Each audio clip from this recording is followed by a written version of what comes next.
If you're a maintenance supervisor for a commercial property, you've had to deal with everything from leaky faucets to flickering light bulbs. But nothing's worse than that ancient boiler that's lived in the building since the day it was built, 50 years ago. It's enough to make anyone lose their cool. That's where Grainger comes in. With industrial-grade products and dependable fast delivery, Grainger can help with any challenge. From worn-out components to everyday necessities. Call, click Grainger.com, or just stop by. Grainger, for the ones who get it done. All right, so you've sent me a ton of stuff on this Texas Longhorns and Arizona State Sun Devils game. Yeah. Searches, articles, forum threads even. Looks like you want to be really prepared for this one. Absolutely. So let's dive in and make sure you're the most informed person at your watch party. You know, it's interesting to see how much of the pregame buzz really centers around the quarterbacks. Yeah. I'm seeing a lot of speculation about, Quinn Ewers' performance for Texas. Right. But almost nothing about who Arizona State will even put on the field. Yeah, that. Yes, kind of weird. I mean, you'd think they'd want to hype up their quarterback too, right? Well, it could be a deliberate strategy. Keep their cards close to their chest, so to speak. Maybe they've got a young talent they want to surprise Texas with, or maybe they're still deciding between a couple of options. Yeah. Either way, it's definitely creating an extra layer of intrigue for this game. Okay, so for the basics, Chick-fil-A Peach Bowl, huge playoff implications, all going down at the Mercedes-Benz Stadium in Atlanta. But I'm noticing something kind of odd. Okay. None of the stuff actually mentions a kickoff time.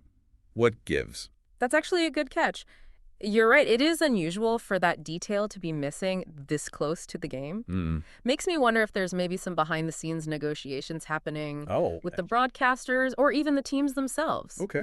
Sometimes these big bowl games have a lot of moving parts. Okay. So we've got a little mystery to kick things off. A little bit, yeah. I can dig it. Now let's talk about these teams. We know Steve Sarkisian's leading the Longhorns. Quinn Ewers is the man under center. Right. And I see Andrew Mukuba's name popping up as a player to watch. Definitely. Oh, and apparently there's a decent chance Matthew McConaughey will be in the stands. Yes. McConaughey, Wait.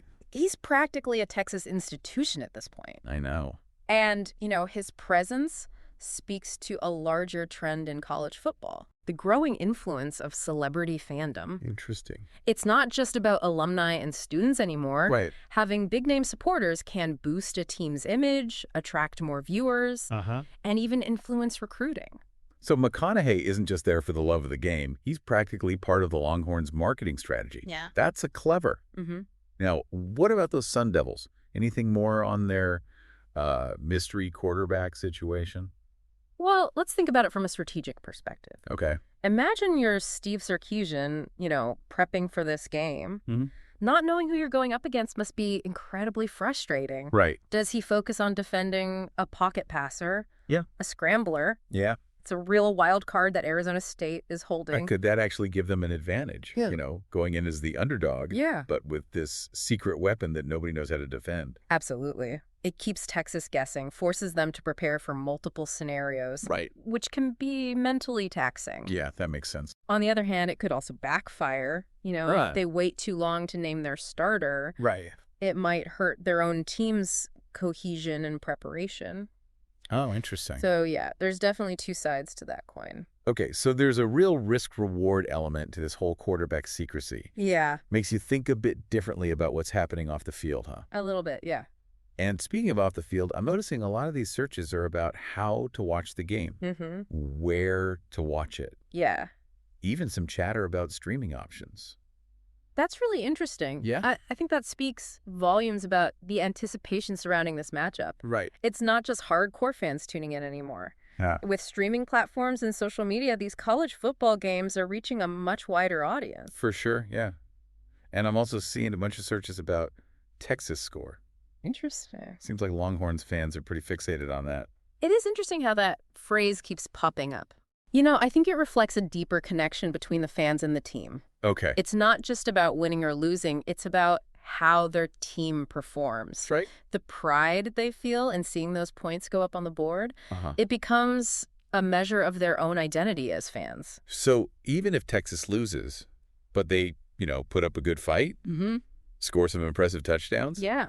maybe those fans go home feeling a little less heartbroken. Exactly. It's about the narrative they can create around the game. Right. Even in defeat, there can be moments of pride and validation.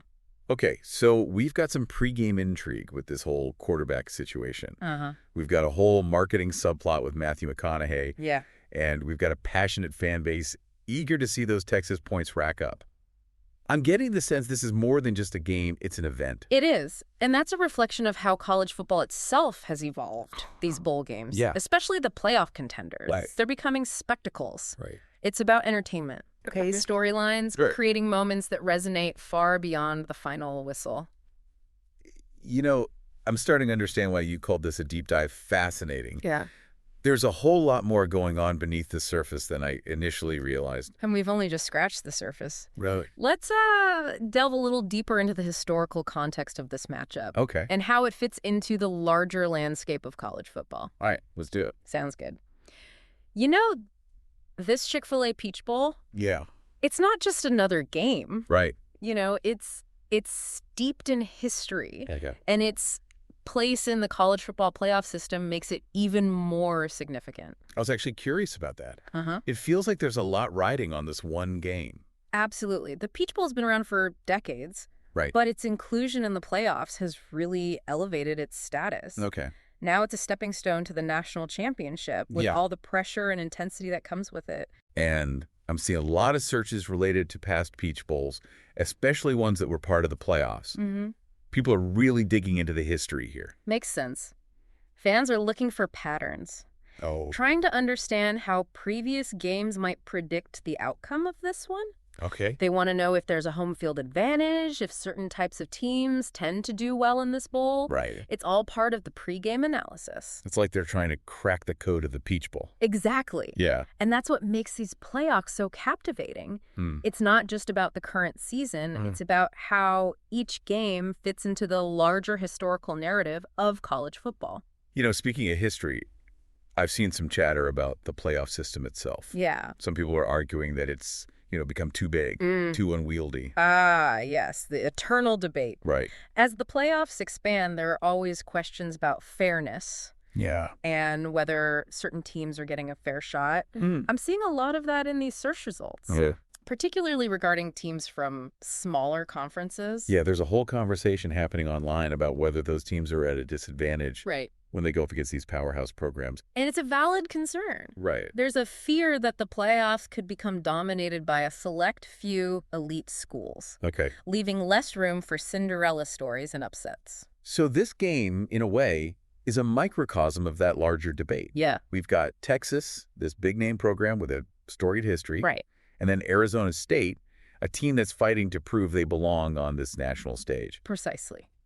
And the outcome of this game could fuel those debates even further. Really? If Texas dominates, it might reinforce the notion that the Habs will always prevail. Oh, okay. But if Arizona State pulls off an upset, Right. it could inject a much-needed dose of parity and excitement into the playoffs. So the stakes are even higher than we initially thought. Yeah. It's not just about who wins the Peach Bowl. It's about what that win represents for the future of college football. That's what makes this deep dive so fascinating. Yeah. We're not just looking at a single game. Right. We're examining a pivotal moment in the evolution of the sport. Okay, so we've got history. We've got controversy. Yeah. We've got celebrity cameos. All of it. What else is there to unpack here? What's the million-dollar question that everyone's trying to answer? Well, the question, of course, is who's going to win? And while I don't have a crystal ball, I think we can glean some insights from the data you've provided. Okay, lay it on me. What are you seeing? Well, there's a lot of focus on the quarterbacks, as we've discussed. Right. Quinn Ewers has the name recognition and the hype. But Arizona State's mystery quarterback could be a game changer. Right. It all comes down to how those two players perform under pressure. You're right. The quarterback battle is definitely the main event. Yeah. But I'm also seeing a lot of searches about defense. Okay. Especially Texas's defense. That's another key factor. Yeah. Texas has struggled defensively at times this season. And Arizona State is known for its explosive offense. Right. If Texas can't contain them, it could be a long night for the Longhorns. So it's a classic offense versus defense scenario. Yeah. High-powered attack. Right. Going up against a defense that's trying to prove itself. And, there's also the coaching matchup to consider. Ah, yes, the battle of wits between Steve Sarkisian and whoever's calling the shots for Arizona State. Yeah. Sarkisian is known for his offensive schemes, but can he outsmart his counterpart and exploit any weaknesses in their game plan? Right. That's another layer of strategy to watch for. So much strategy. It's like a chess match on a football field. It really is. I'm starting to see why coaches need those huge playbooks. But amidst all this strategy and analysis, let's not forget the human element. Absolutely. Right. At the end of the day, it's about these young athletes, their passion, their dedication, their pursuit of excellence. And that's something we can all appreciate, regardless of who we're rooting for. You know, I was going to ask for a prediction, but honestly, I'm kind of glad we're not focusing on that. Yeah. You've helped me see this game in a whole new light. I'm glad to hear that. It's more than just a win or a loss.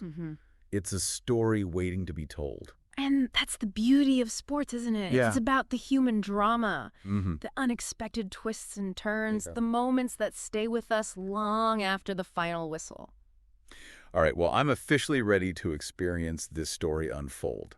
But before we send our listener off to their watch party, is there one final insight, one key takeaway you want to leave them with? You know, I think the biggest takeaway for me is how much emphasis there is on the quarterbacks. Like, everyone's waiting to see if Quinn Ewers lives up to the hype. Right. And if Arizona State's mystery quarterback can really, shake things up. And, it's not just about individual performance. It's about leadership. How do they handle the pressure? Yeah. How do they inspire their teammates? Those are the questions that will define this game. It's funny, we do talk about strategy and statistics, but sometimes it just comes down to who wants it more. Absolutely. Who's willing to leave it all out on the field. And that's where the human element comes in. Right. The heart, the grit, the determination. Those are the things you can't measure on a stat sheet. So while we can't predict the final score, right, I think we can confidently say this. Okay. Pay close attention to those quarterbacks. Yeah. Not just what they do with the ball, but how they carry themselves and how they lead their teams. I think that's where you'll find the real story of this game. Absolutely. And remember, this Chick-fil-A Peach Bowl is just one chapter in a much larger story. Okay. The story of college football, rivalries and legacies. Yeah. Young athletes striving for greatness. And that's a story worth watching, regardless of who comes out on top. Okay, I am officially hyped. Thanks to this deep dive, I'm going into my watch party. Good. Feeling like an insider. I love it. Like I've got the inside scoop on everything that's going on, both on and off the field. That's the goal. Well, listener, we've given you everything you need to have the best watch party experience ever. Absolutely. Now go forth and enjoy that Chick-fil-A Peach Bowl. Have a good time. We'll catch you next time for another deep dive. Sounds good. Today is your lucky day. Today is the day that our $3 website works for you, paying you directly to your PayPal daily. Imagine $3 ongoing continuous payments to your PayPal account. Imagine falling asleep and waking up to $300 in your PayPal account. How would this make you feel? How could this help you?